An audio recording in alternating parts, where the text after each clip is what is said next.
Good evening. My name is Justin Locklear. I'm here to give my second speech on the importance of banks, credit unions, and finance, and how they play an important role in our life.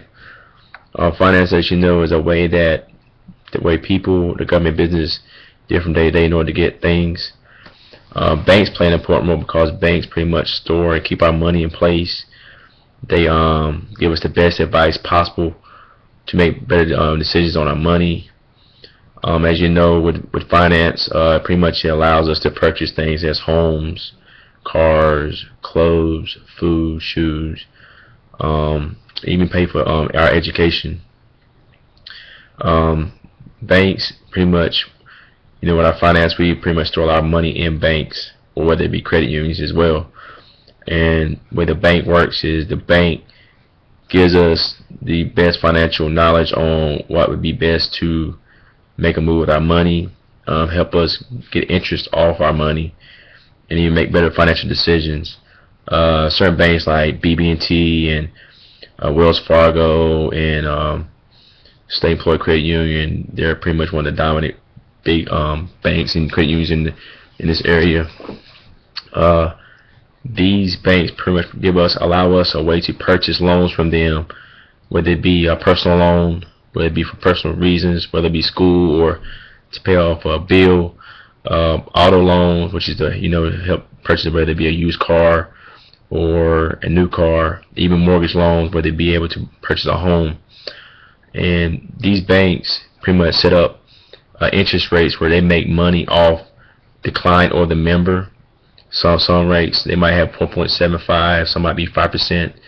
But if you're dealing with like auto loans, mortgages tend to be a little bit more bigger, around maybe 7%, depends on the bank that you bank with. But a key way that finance ties into both of the areas is that if you manage your money right, it can help you in a lot of ways, and it can hurt you in a lot of ways. One of the things that it can hurt you with, if you don't manage your finances right, don't pay your bills, or you overspend, you don't budget correctly, it could, one, mess up your credit score. A lot of times today, a lot of people like to purchase credit cards to get things in advance, or have to pay cash up front for it. If you have great credit, and like I said, that's one of the pros, that you're able to get a credit card. If you have bad credit, it kind of will literally hurt you from getting a credit card, or even getting any type of credit at all. So it's very important that as us civilians or people, make sure we budget it properly with your money. Make sure you spend it correctly and you don't overspend. Like I said, sometimes we tend to over exaggerate on our spending abilities of what we have, trying to get material things that we want, knowing we can't afford them.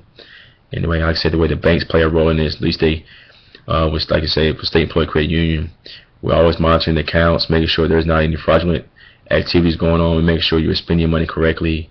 We'll make sure that you are not making bad decisions on your money, and trying to give you the best financial advice possible of spending your money. Make sure you're making the best and smart decision, purchasing certain loans, whether it be, like I said, be automobiles, unsecured loans, mortgage loans, personal loans. And everybody has a dream one day, like I said, wanting to own their own piece or their own property or own vehicle. And like I said, I feel as if you make the right decisions, invest in the right bank, and listen to things, and be more knowledgeable of the finance and ways to budget your money, you'll be a lot more successful on your financial end, whether, like I say, be dealing with like purchasing a car, or even just trying to budget your monthly expenses. A lot of times people tend to go outside their spending limits, spend things they don't really need, just things that they want. But if you take your annual income that you bring in monthly and budget out your bills correctly, you should be very successful in managing your finances. Thank you. And this is my little small speech on finance and small banking. Thank you.